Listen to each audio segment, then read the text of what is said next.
ఈరోజు కొద్దిగా మనం స్తుతించుకుందామా?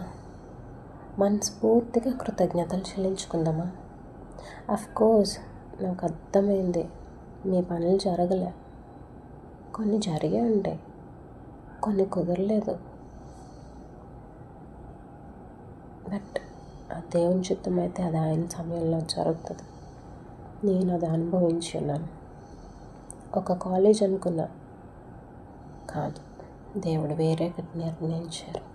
ఒక మనిషి అనుకున్నాం, కాదు, దేవుడు వేరే నిర్ణయించారు. ఒక జాబ్ అనుకున్నాం, ఒక ప్లేస్ అనుకున్నాం, దేవుడు వేరే నిర్ణయించారు. బట్ అన్నిట్లోనే దేవుడే నెగ్గారు.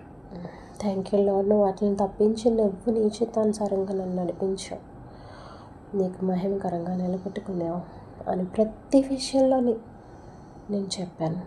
మీరు అలాగే ఈ పరిస్థితిలో ఈరోజు జరగలేదేమని బాధపడుతున్నారా? But it's okay, leave it to God, surrender to God. He will do wonderful things. He does mighty things, wonderful things. మనం ఆశ్చర్యపోతాం ఆయన చేసిన ప్రతి కార్యాన్ని బట్టి ఆయన స్తుతిద్దాం. ఓ పరమ తండ్రి, నీకే స్తోత్రం, పరమదేవా నీకే స్తోత్రం, పరలోక రాజా నీకే స్తోత్రం, మహిమ కల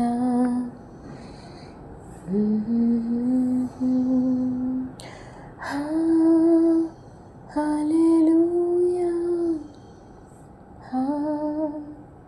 హల్లెలూయా, హల్లెలూయా. తండ్రి, నీకు తెలుసు నాయన, మాకేది మంచిదో అది నీకు మాత్రమే తెలుసు. నువ్వు నీ చిత్తానుసారంగా మా జీవితాన్ని నడిపించు. నాకు తెలుసు నాకేం తెలియదని, నీకు ఒక్కడికే తెలుసు అని నాకు తెలుసు. So I'm surrendering everything in to your hands. My studies, my education, my colleges, my husband, my kids, my career, my health, everything, Lord, into your hands. Use me for your glory, Lord. మీరు అలా చెప్పగలరా? చెప్తారా? అద్భుతమైన కార్యాలు మీరు కూడా చూస్తారు. నేను అందుకు సాక్ష్యం. మీరు ఆయన సాక్షులుగా నిలబడండి. Lord, forgive our sins, Lord. I request you to grant everything that you wish to do in our lives. For your glory, in Jesus' name, amen.